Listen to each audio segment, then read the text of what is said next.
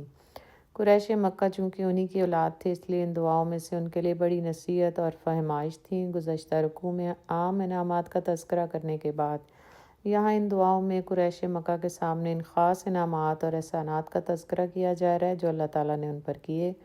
ان دعاؤں میں ان کو یہ بتایا جا رہا ہے کہ تمہارے باپ ابراہیم نے کن آرزوؤں سے تمہیں یہاں بسایا تھا اور ان کی دعاؤں سے اللہ نے کیسے کیسے احسانات تم پر کیے، لیکن اب تم ان آرزوؤں اور احسانات کے جواب میں طرح طرح کی گمراہیوں میں مبتلا ہو کر کیسی ناشکری کی راہ پر گامزن ہو۔ حضرت ابراہیم علیہ السلام نے اپنے پروردگار سے عرض کیا، اے میرے رب، مکہ کو دارالامن بنا دے اور مجھے اور میری اولاد کو شرک سے بچا کر رکھیو۔ اے پروردگار، یہ بت بہت سارے لوگوں کی گمراہی کا باعث بنے۔ جو میری پیروی کرے گا اور شرک سے باز رہے گا وہ مجھ میں سے ہے، یعنی وہی مسلم حنیف ہوگا، اور جو میری نافرمانی کرے گا تو اس کا اور تیرا معاملہ ہے، بے شک تو بخشنے والا اور رحم کرنے والا ہے۔ اے پروردگار، میں نے اپنی اولاد کے ایک حصے کو بے آب و گیاں وادی میں تیرے محترم گھر کے نزدیک بلا بسایا ہے تاکہ وہ نماز قائم کریں۔ اے پروردگار، تو لوگوں کے دلوں کو ان کی طرف موڑ دے اور ان کو ان کا مشتاق بنا دے اور انہیں رزق کثیر سے نواز تاکہ تیرے شکر کرنے والے بن جائیں، یعنی عبادت کا ایک ایسا مرکز بن جائے جس کی طرف لوگ کھینچے چلے آئیں اور یہاں ہر قسم کے رزق کی بھی فراوانی ہو۔ اے پروردگار، تو انسانوں کی ہر قسم کی ظاہری اور باطنی باتوں کو خوب جانتا ہے، اور حقیقت یہ ہے کہ اللہ کی نگاہ سے کائنات کی کوئی چیز بھی مخفی نہیں۔ تیرا شکر ہے کہ تو نے اس بڑھاپے کی عمر میں مجھے اسماعیل علیہ السلام اور اسحاق علیہ السلام جیسے فرزند عطا کیے۔ کچھ شک نہیں کہ تو ہی دعاؤں کا سننے والا اور قبول کرنے والا ہے۔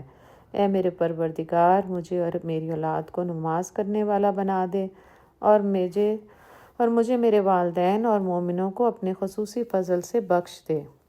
رب اجعلنی مقیم الصلاۃ ومن ذریتی ربنا وتقبل دعا ربنا اغفر لی ولوالدی وللمؤمنین یوم یقوم الحساب۔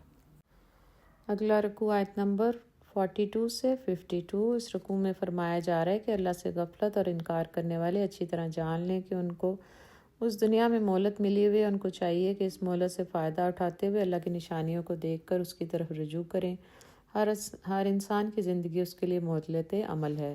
جیسے ہی وہ موت کے آغوش میں چلا جاتا ہے اس کی مہلت ختم ہوتی ہے، پھر اس کے سامنے قیامت کا منظر ہوگا۔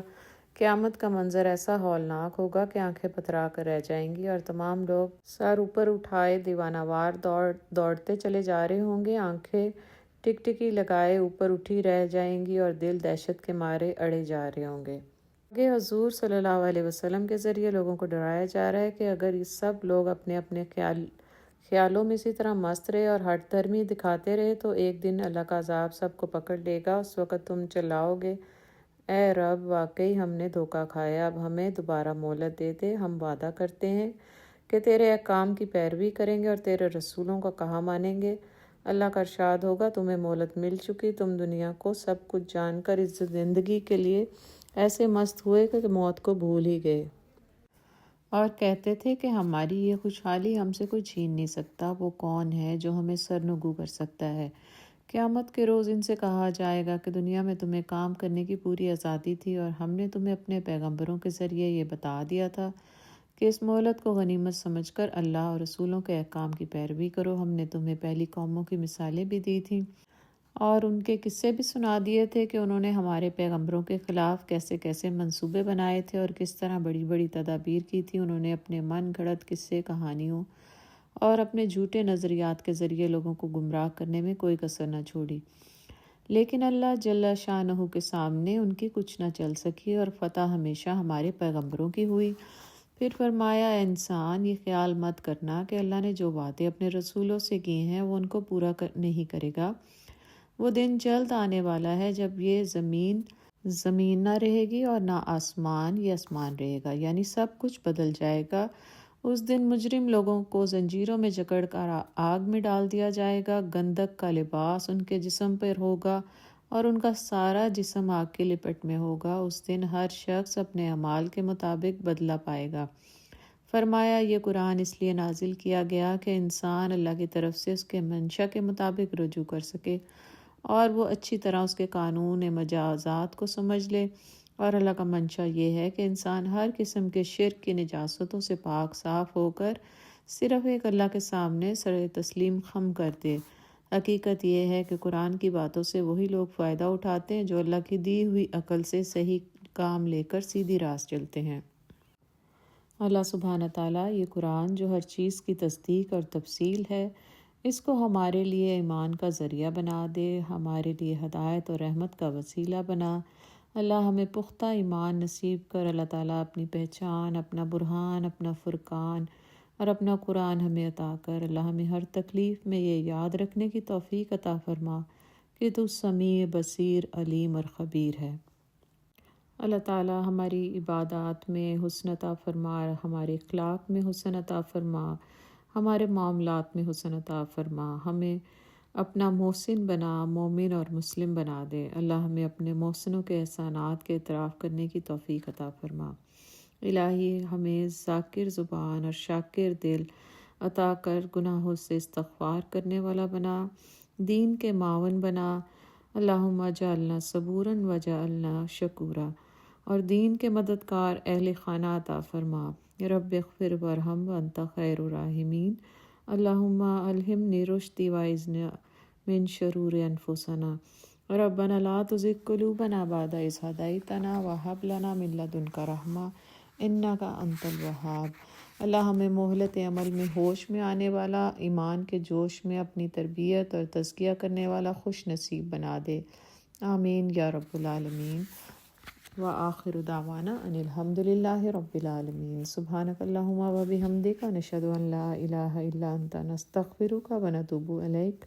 سبحان ربک رب العزت عما یصفون، والسلام علی المرسلین، والحمد للہ رب العالمین۔ آمین ثم آمین۔